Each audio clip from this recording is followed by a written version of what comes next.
के साथ साथ मुख्तलिफ सियारे, चांद, एस्टेरॉयड और कमेट्स निज़ाम शमसी से ताल्लुक़ रखते हैं। ये सूरज के गिर्द ग्रेविटी की वजह से एक एलिप्टिकल ऑर्बिट में घूम रहे हैं। नंबर 1 क्वेश्चन है, how many planets are there in our solar system? 8। हमारे निज़ाम शमसी में 8 सियारे हैं। सूरज से फासले के लिहाज से सियारों की तरतीब कुछ इस तरह से है। सबसे करीब तरीन मरकरी है, फिर वीनस, अर्थ, मार्स, जुपिटर, सैटर्न, यूरेनस और सूरज से फासले के लिहाज से सबसे दूर नेपच्यून है। प्लैनेट्स को 2 ग्रुप्स में डिवाइड किया गया है, इनर प्लैनेट्स और आउटर प्लैनेट। इनर प्लैनेट्स में मरकरी, वीनस, अर्थ और मार्स शामिल हैं। ये सूरज से फासले के लिहाज से करीब तरीन हैं, रॉक्स के बने हुए हैं और साइज में छोटे हैं। और आउटर प्लैनेट्स में जुपिटर, सैटर्न, यूरेनस और नेपच्यून शामिल हैं। ये गैसेस के बने हुए हैं, फासले के लिहाज से सूरज से दूर हैं और साइज में बड़े हैं। Who discovered the solar system? Nicolaus Copernicus. Nicolaus Copernicus ने सोलर सिस्टम को डिस्कवर किया। The largest planet in our solar system is Jupiter. Jupiter हमारे निज़ाम शमसी में तमाम सियारों में सबसे बड़ा सियारा है। Which is the smallest planet in our solar system? Mercury. Mercury हमारे निज़ाम शमसी में तमाम सियारों में सबसे छोटा सियारा है। Which planet is closest to the sun? Mercury. Mercury फासले के लिहाज से सूरज से करीब तरीन है और यह साइज में भी सबसे छोटा है। Which planet is farthest from the sun?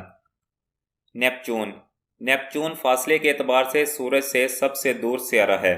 Which is the coldest planet in our solar system? Uranus. Uranus हमारे सोलर सिस्टम में सबसे कोल्डेस्ट प्लैनेट है। डिस्टेंस के लिहाज से नेपच्यून सूरज से दूर तरीन सियारा है, लेकिन इसका टेम्परेचर -214 रिकॉर्ड किया गया है। लेकिन यूरेनस जो कि फासले के लिहाज से 7वें पोजीशन पर है, लेकिन इसका टेम्परेचर -224 सेल्सियस रिकॉर्ड किया गया है। इस लिहाज से यूरेनस कोल्डेस्ट प्लैनेट है in our solar system. Which is the hottest planet in our solar system? Venus. Venus हमारे सोलर सिस्टम में सबसे हॉटेस्ट प्लैनेट है। डिस्टेंस के लिहाज से देखा जाए तो मरकरी सूरज से करीब तरीन है, इसका टेम्परेचर सबसे ज्यादा होना चाहिए, लेकिन वीनस इसका थिक एटमॉस्फेयर है जो कि कार्बन डाइऑक्साइड का बना हुआ है। ये सूरज से आने वाली हीट को वापस नहीं जाने देता, जिसकी वजह से इसका टेम्परेचर बाकी तमाम प्लैनेट से सबसे ज्यादा है। इस वजह से वीनस को हॉटेस्ट प्लैनेट कहा जाता है। Which planet is known as evening star और मॉर्निंग स्टार? वीनस। वीनस को मॉर्निंग स्टार और इवनिंग स्टार भी कहा जाता है। वीनस को सूरज निकलने से पहले और सूरज गुरूब होने के बाद आम आंख से देखा जा सकता है, इस वजह से इसे इवनिंग स्टार और मॉर्निंग स्टार कहा जाता है। Which is the brightest planet in our solar system? Venus को ब्राइटेस्ट प्लैनेट भी कहा जाता है। Which planet is called red planet? Mars. Mars को रेड प्लैनेट भी कहा जाता है। Which planet is called the red planet? Mars. Mars को रेड प्लैनेट भी कहा जाता है। मार्स की मिट्टी रस्टी आयरन यानी कि जंग आलूद लोहे की तरह दिखाई देती है, इसकी वजह से इसे रेड प्लैनेट कहा जाता है। मार्स के 2 मून्स हैं जिनके नाम फोबोस और डिमोस हैं। Which planet is considered as the dwarf planet? Pluto. Pluto को ड्वार्फ प्लैनेट भी कहा जाता है। पहले हमारे सोलर सिस्टम में 9 सियारे होते थे जिनमें प्लूटो भी शामिल था, लेकिन अगस्त 2006 में इंटरनेशनल एस्ट्रोनॉमिकल यूनियन ने प्लूटो को प्लैनेट्स की लिस्ट से बाहर निकाल दिया। इस वजह से इसे ड्वार्फ प्लैनेट कहा जाता है। Which planet of the solar system has longest day और spin on its axis at lowest rate? Venus. निज़ाम शमसी में मौजूद तमाम सियारों में वीनस का एक दिन सबसे लंबा है और ये एक्सिस के गिर्द सबसे स्लो रोटेट करता है। वीनस अपने एक्सिस के गिर्द 243 दिनों में एक चक्कर मुकम्मल करता है और ये सूरज के गिर्द 224 दिनों में एक चक्कर मुकम्मल करता है। सो इसका एक दिन इसके एक साल से 20 दिन बड़ा है। और हमारी ज़मीन 23 घंटे 56 मिनट और 4 सेकंड्स में अपने एक्सिस के गिर्द एक रोटेशन मुकम्मल करती है। In our solar system, which planet rotates faster on its axis or has shortest day time? Jupiter. Solar system में मौजूद तमाम सियारों में सबसे छोटा दिन जुपिटर का है और यह अपने एक्सिस के गिर्द सबसे तेज रोटेट करता है। जुपिटर 9 घंटे और 56 मिनट यानी कि 10 घंटों में अपने एक्सिस के गिर्द एक रोटेशन मुकम्मल करता है और तमाम सियारों में इसका सबसे छोटा दिन है। The planet that moves around the sun at highest speed? Mercury. Mercury जो सूरज से करीब तरीन सियारा है, ये 88 दिनों में सूरज के गिर्द एक रेवोल्यूशन मुकम्मल करता है, यानी कि मरकरी का एक साल ज़मीन के 88 दिनों के बराबर है और ये 47.87 किलोमीटर पर सेकंड के लिहाज से ज़मीन के गिर्द रिवॉल्व करता है और हमारी ज़मीन 365 दिनों में सूरज के गिर्द एक चक्कर मुकम्मल करती है, यानी कि मरकरी का एक साल ज़मीन के 88 दिनों के बराबर है और हमारी ज़मीन का एक साल 365 दिनों का है। The planet that moves around the sun at slower speed. Neptune जो सूरज से फासले के लिहाज से सबसे दूर तरीन सियारा है और इसका एक साल ज़मीन के 165 सालों के बराबर है। ये एक ज़मीन के 165 सालों में सूरज के गिर्द एक रेवोल्यूशन यानी कि एक चक्कर मुकम्मल करता है। ये सूरज के गिर्द 5.43 किलोमीटर पर सेकंड के लिहाज से मूव करता है। Which planet is called the blue planet? अर्थ। ज़मीन को ब्लू प्लेनेट भी कहा जाता है। हमारी ज़मीन जो कि 71% पानी से ढकी हुई है, इस वजह से इसे ब्लू प्लेनेट भी कहा जाता है। The following planet is considered as earth twin. Venus को अर्थ ट्विन भी कहा जाता है।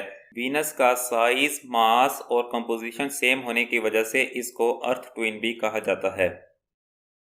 The scientist have found some proofs of presence of water on which planet? Mars. साइंसदानों को मार्स के ऊपर पानी की मौजूदगी के कुछ शवाहिद मिले हैं। How many natural satellites of the अर्थ? 1। हमारी ज़मीन का एक चांद है, जबकि मरकरी का 0, वीनस का 0, अर्थ का 1, मार्स के 2, जुपिटर के 79, सैटर्न के 82, यूरेनस के 27 और नेपच्यून के 14 सैटेलाइट्स हैं। Name the largest satellite in the solar system. Ganymede. निज़ाम शमसी में मौजूद तमाम सियारों में सबसे बड़ा सैटेलाइट जुपिटर का है, जिसका नाम जेनीमाइड है। Solar eclipse occurs when? Moons comes between sun and the earth. जब चांद सूरज और ज़मीन के दरमियान आ जाता है तो सूरज की रोशनी ज़मीन पर पहुंच नहीं पाती, जिसकी वजह से इसको सोलर इक्लिप्स कहते हैं। Lunar eclipse occurs when? Earth comes between the sun and the moon. जब ज़मीन चांद और सूरज के दरमियान आ जाए तो सूरज की रोशनी चांद पर पहुंच नहीं पाती, तो इसको ल्यूनर इक्लिप्स यानी कि चांद ग्रहण कहते हैं। The first artificial satellite was launched by which country? Soviet union. Soviet union ने 4 अक्टूबर 1957 को पहला आर्टिफिशियल सैटेलाइट स्पुतनिक 1 लॉन्च किया था। The sun is mostly composed of? Hydrogen and helium. How many layers of the sun? 7. Earth की layers को 2 groups में divide किया गया है, इनर लेयर्स और आउटर लेयर्स। इनर लेयर्स में 3 लेयर्स हैं, जिनमें कोर, रेडिएटिव जोन और कन्वेक्शन जोन शामिल है, जबकि आउटर लेयर में 4 लेयर्स शामिल हैं, जिनमें photosphere, chromosphere, transition region and corona शामिल हैं। आप पिक्चर्स की मदद से अर्थ की लेयर्स को देख सकते हैं। The visible part of sun surface is called photosphere. सूरज की सरफेस जो कि आम आंख से आसानी से देखी जा सकती है, उसको फोटोस्फीयर कहते हैं। The sun is dash million kilometer away from the earth. 150 million kilometre. सूरज हमारी ज़मीन से 150 मिलियन किलोमीटर दूर है। Which among the following discovered the sunspots? Galileo ने सनस्पॉट्स डिस्कवर किए थे। What is the time taken by moonlight to reach Earth? 1.3 seconds. 1.3 seconds में चांद की रोशनी ज़मीन तक पहुंचती है और सूरज की रोशनी 8 मिनट्स और 20 सेकंड्स में ज़मीन तक पहुंचती है। The sun rises in the east and sets in the west, which is due to? सूरज मशरिक से निकलता है और मगरिब में गुरूब होता है, इसकी वजह क्या है? ज़मीन का अपने एक्सिस के गिर्द घूमने की वजह से सूरज मशरिक से निकलता है और मगरिब में गुरूब होता है। The rotation of the earth is from? West to east. ज़मीन की जो रोटेशन है वो वेस्ट से ईस्ट की तरफ होती है, यानी कि मगरिब से मशरिक की तरफ। Days and nights are caused by? Earth rotating on its axis. ज़मीन के अपने एक्सिस के गिर्द घूमने की वजह से दिन और रात वजूद में आते हैं। Who discovered that the earth revolves around the sun? Copernicus ने यह डिस्कवर किया था कि ज़मीन सूर्य के गिर्द गर्दिश करती है। If there is no sun the colour of the sky would be black. अगर सूरज ना हो तो आसमान का रंग ब्लैक यानी कि काला होगा। In order of their distance from the sun which of the following planet lies between earth and Jupiter. सूरज से फासले के एतबार से अर्थ और जुपिटर के दरमियान कौन सा सियारा आएगा? मार्स। आपको इन प्लैनेट्स के नाम इसी तरतीब से याद करने होंगे क्योंकि ये भी एक सवाल पूछा जाता है कि किन दो सियारों के दरमियान कौन सा सियारा वाक़ है। अब अर्थ और जुपिटर के दरमियान मार्स सियारा है। The duration of the day and night is always equal at the equator. दिन और रात का दुरानिया इक्वेटर पर एक जैसा होता है। इक्वेटर एक इमेजिनरी प्लेनेटरी लाइन है जो कि 40,075 किलोमीटर लॉन्ग है। इक्वेटर अर्थ को नॉर्दर्न हेमिस्फेयर और साउदर्न हेमिस्फेयर में डिवाइड करता है। Days and nights are equal all the year at Nairobi. Nairobi जो कि कीनिया का एक सिटी है, वहां पर सारा साल दिन और रात का दुरानिया एक जैसा होता है। ये इक्वेटर लाइन है, ये आप देख सकते हैं। ये अर्थ को नॉर्दर्न हेमिस्फेयर और साउदर्न हेमिस्फेयर में डिवाइड करती है और ये 13 कंट्रीज है जो कि इक्वेटर के ऊपर वाक़ है। यहाँ पर दिन और रात तकरीबन एक जैसे होते हैं। Name the first women to reach space. Valentina Tereshkova. Valentina Tereshkova वो पहली खतून थी जिन्होंने 16 जून 1963 को स्पेस में ट्रेवल किया। Name the first man to walk in the space in 1965. Alexei Leonov। Alexei Leonov ने 18 मार्च 1965 को स्पेस में पहला कदम रखा। The first man to set foot in the moon. Neil Armstrong. Neil Armstrong ने 20 जुलाई 1965 को चांद पर पहला कदम रखा। How many layers does the earth have? 4। हमारी ज़मीन की 4 लेयर हैं जिनको क्रस्ट, मेंटल, आउटर कोर और इनर कोर कहते हैं। हर लेयर की अपनी यूनिक केमिकल कंपोजिशन है। ये अर्थ की लेयर्स को आप देख सकते हैं। ये पहली है क्रस्ट, ये जो सी बाहर वाली लेयर है जिस पर हम रहते हैं। उसके बाद मेंटल, उसके बाद आउटर कोर और इनर कोर। कभी कभार इसकी लेयर्स को 3 लेयर्स भी कहते हैं जिनमें क्रस्ट, मेंटल और आउटर कोर और इनर को एक ही कंसिडर किया जाता है, यानी कि क्रस्ट, मेंटल और core. The layer of the earth on which we live is known as crust। हम जमीन पर जिस हिस्से पर रहते हैं उसको क्रस्ट कहते हैं। How many layers does the earth atmosphere have? 5।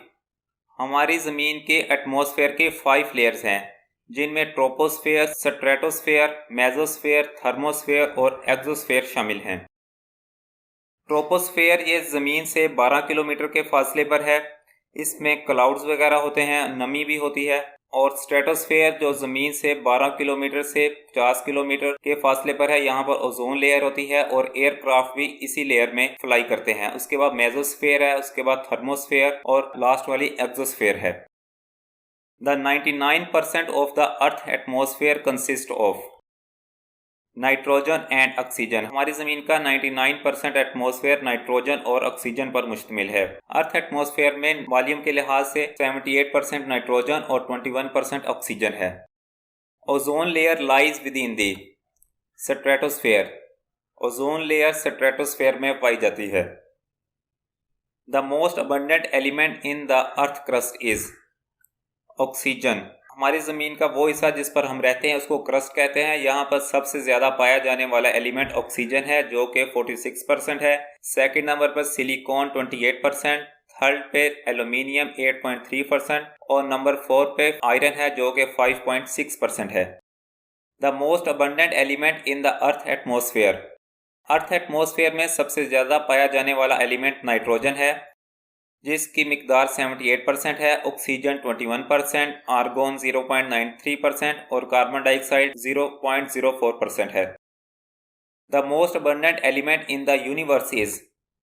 हमारी यूनिवर्स में सबसे ज़्यादा पाया जाने वाला एलिमेंट हाइड्रोजन है और उसके बाद सेकंड नंबर पर helium. In which layer of atmosphere does the commercial aircraft usually fly? Stratosphere. Stratosphere जो अर्थ एटमॉस्फेयर की सेकंड लेयर है वहां पर मोस्टली एयरक्राफ्ट फ्लाई करते हैं। वीडियो देखने का शुक्रिया। वीडियो पसंद आए तो कमेंट सेक्शन में ज़रूर बताइएगा। अल्लाह हाफिज़।